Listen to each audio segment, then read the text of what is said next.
Money coming, money go.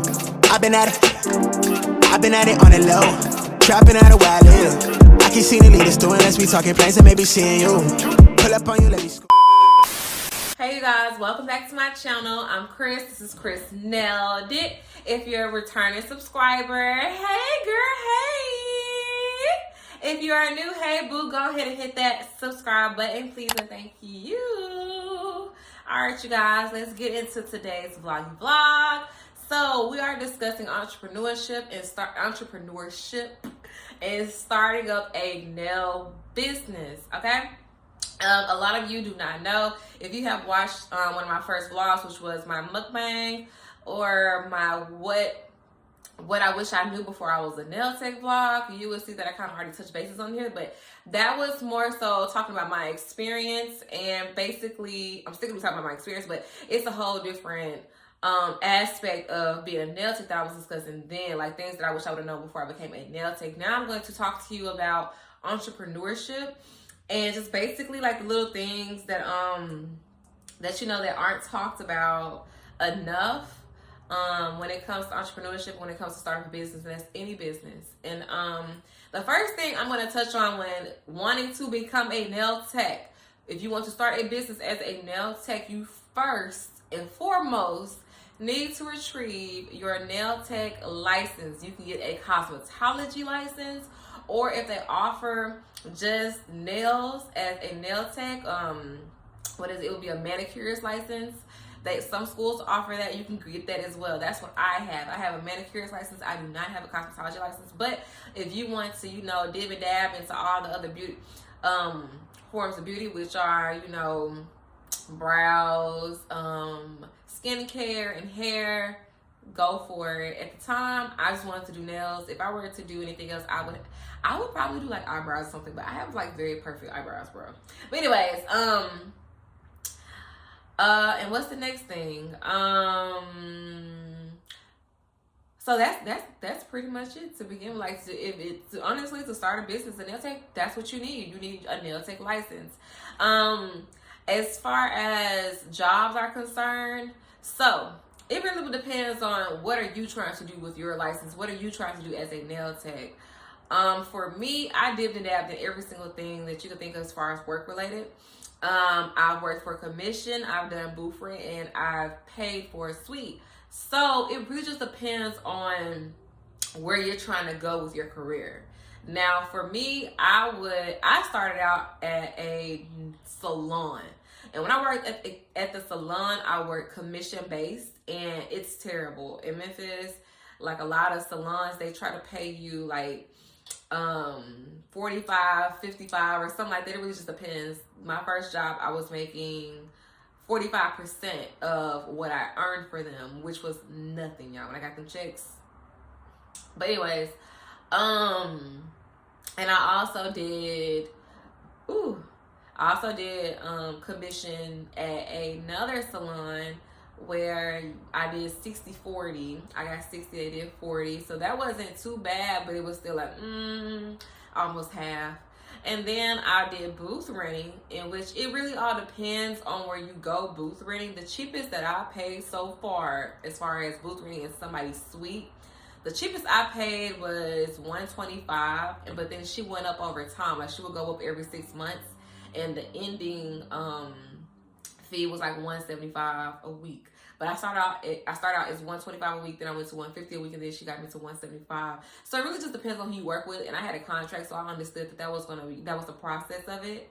And then I had my own suite, but I shared a joined suite with someone else. So that's why my current situation, like, I'm really right now at a point in place in my business where I'm just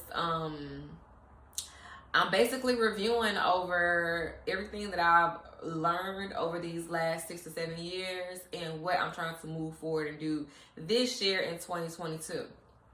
So let's just listen. And what I wish that I would have done first, instead of because I ended up working the 60-40 was the Asian salon. I should have started working there first, because I did a lot in my journey. Like I did a lot of stuff. I didn't have any guidance. I didn't have, you know, mentor, none of that. I was just out here doing stuff, trying to figure out what works for me.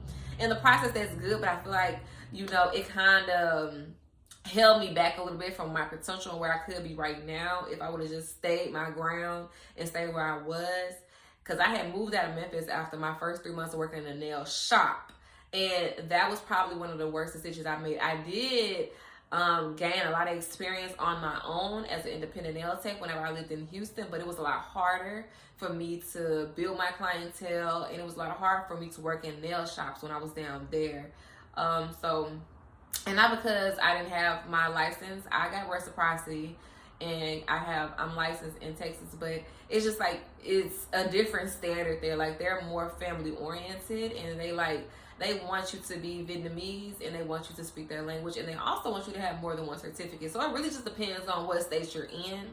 But in Memphis, they don't care, y'all. They come get your nails done by whoever you get your nails done by in these shops, just to be honest with you. And I love it, just personally, because the first Asian shop that I worked in was amazing.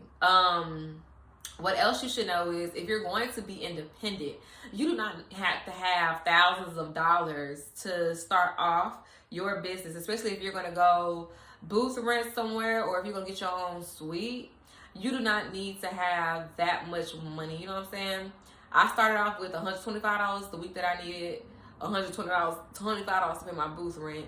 And I had 10 old polishes that I had gathered from the old salon that I worked at, not the shop, the salon. I had those old polishes from there, and then I ended up going to buy like 15 more polishes. No, I went to buy 7 more polishes. No, 12 more polishes, and they were Perfect Match. That brand, I bought like a lot of those. And I bought a couple of OPIs, and that was it. Just like the OPIs that you know that people would want, like Bubble Bath and Alpine Snow. Like, you just need like the main polishes, you know, like OPI Red and Cajun Shrimp, like things that you know people are gonna ask for. I just went on and bought that stuff, but you know, I built on my polishes and my nail art supplies and anything that I needed over time. But I basically got everything that I needed for a pedicure, everything I needed for a manicure, everything that I would need to do acrylic nails, and just went out there and did my own thing. I didn't have gel polishes at that time. I didn't have, you know, all the rhinestones. I didn't have really nothing, honestly. I just went, got me a lamp, and I just started. You just have to start. You know what I'm saying? And I've been consistent over time, and look where I'm at now. Like, I didn't have my own place at first. Like, I try to tell people, like, things take time. And so you just have to figure out what works best for you. Like I said, working in the shop 60-40, you know, when you work commission based for any salon or nail shop, you know, it's because when you're getting paid that way because you're still using their products. You know what I'm saying? But if you're gonna use all of your own products, then you'll go booth rent, or you go independently or get your own suite. So that's up to you. Now, when it comes to legal information and tax information, I would not talk to me about that. I've done my own taxes, and I've had people do my taxes for me. And I would say, just, you know, get your IUD and just just make sure you save up all of your receipts, every single last thing that you use for your business, even if it's just cleaning supplies, bro. Make sure you add that into your tax information. If you're driving somewhere to get something for your business, make sure you add that into your tax information. You know, everything is deductible, baby. Add everything in it. Everything you buy, equipment, baby. I don't care if it's one buffer. Add that buffer in there. Add it in there. Every single thing you need. That's all I can tell you when it comes to your tax information. And make sure you file your taxes every year. Period. Let's see, what else is there for y'all to know? I would say remain consistent. I would not, if I were you, just give up just because you don't have a lot of clientele. Like, just keep going. Word of mouth is a strong and powerful thing. Social media is a very powerful thing. and using them hashtags. Like when you're using Instagram, like market yourself. It doesn't matter how many times you post one photo. Keep posting that one photo and just keep posting it until people see it. Post it every day. Post your one photo. It does not matter. Somebody's gonna see it. Somebody's gonna recognize it. Somebody's gonna want to patronize your business. So yeah. Because for me, that's what I did on Instagram. I always use hashtags. I utilize so many hashtags, and I use it for every video and photo on my page. If you go on there, you're going to see all those hashtags, and I use so many. And people really use them, and they find me that way. So, I mean, I'm just saying, you know, gems. What else?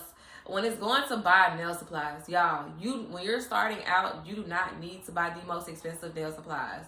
No, like you don't. OPI gel polish is $16 to $20 a bottle by itself. That's not including the regular. The regular is like between $4 and $6, depending on where you buy it. So it's like, bro, you do not have to buy the most expensive polish. Like if you're gonna buy OPI, and you know you got clients who wear OPI, then I would get those specific colors that they would want, and I would get the specific colors that people are always going for. But I would not try to go out and buy an entire collection. That is way too much money. You can go online and go to DMD's website. They have the duos, regular and gel polish for like $6.66. You can go online, what is it, Beetles on Amazon. They have a good brand of polish. You can go on there and go buy your polish, bro. They have a whole pack for like whole pack of polishes. I don't know if it's a matching regular or not, but I believe they're just gels. But you go in and get a whole pack for what? That's 12 polishes for $20. Like that's good. Like especially if you're just starting out and you're, you know what I'm saying? You're just practicing. And honestly, those polishes really last over time. If you have, especially if you have a good base and top coat. And truthfully, it really, at this point, don't really matter what you use. Like, as long as you prep your nail very well, these nails last so long. And I'm going to tell you something, because I used to use CND's acrylic powder, bro. That powder lifts all the time. It lifts all the time. My favorite powder right now to use is Young Nails. Young Nails, acrylic powder, and their monomer liquid. Some of the best powder I've ever used. I'm considering Valentino, but right now, I'm sticking to my Young Nails. I also use Extreme. That's a very good powder. But that's all I'm saying. They're very inexpensive brands to use. Like, way cheaper than CND and OPI, which those polishes and those liquids and powders lift all the time, y'all. All the time. I know I've been doing this for 7 years, y'all. That shit lifts all the time. And it's just like, you don't have to buy the most expensive products. Like, you really, really don't. Like, those Swarovski nails or something. Baby, you go get those Swarovski nails. I said Swarovski nails. Those Swarovski rhinestones that y'all see on social media that they be having on their nails. Baby, go buy them things off of Amazon and so you can go afford the real deal. Stop trying to stop trying to be all very much expensive, because you're really spending more than you're receiving in return as far as your money. Like, you're not getting a good return on your profit, like, at all. And you're over here buying these overpriced products, and you don't even have that many clients. You're not even doing that many nails for you to be using these expensive ass rhinestones. I'm just saying, y'all, get it together. But other than that, y'all just be consistent. That's all I can say. Be consistent in what it is that you're doing, and always practice. For me, I've been an artist all my life, so it's really not hard for me to do a lot of designs. But for a lot of people who are just coming in, baby, practice. Just keep on practicing. The more you practice, the better you will get over time. Okay? And the more people that will start recognizing you and recognizing your talent, like, okay, I can see that she's out here really trying. Because that's really what people are, that's all they really want to see, is that you're trying to grow and do better and, you know, build yourself, build your career. So boom, there it is. You know what? When it comes to pricing your nails, first off, pay attention to your demographic and who you are patronizing your services to. First, pay attention to that. Secondly, for me, I base my sets off of the nail techs around me and the businesses around me, but I don't base my nail designs off that, because my nail designs cost, baby. I do a very, very amazing job at what I do. I am an artist, so I charge for that. You know what I'm saying? I charge for my art. But as far as like doing a set, I'm pretty much I'm pretty, you know, I'm pretty set. Like, everybody told me that my prices are pretty agreeable. So for me, I just feel like, you know, I'm doing good. Now the prices may go up over time, like, you know, when I actually get into my nail salon, because that's where I'm growing to. I'm going to a nail salon. I want to have like my own products. Like, you know, if you're trying to get to that point, then yeah, prices go up. But my thing is, if you're trying to build your business, just make sure you stay at a certain level where you can still build on your customers and they can still, you know, grow with you and understand what level you're trying to get to. Okay? Okay. But anyways, y'all, let me go ahead and let y'all enjoy the rest of y'all's day. And I'm going to talk to y'all later, okay? Until next time, bye!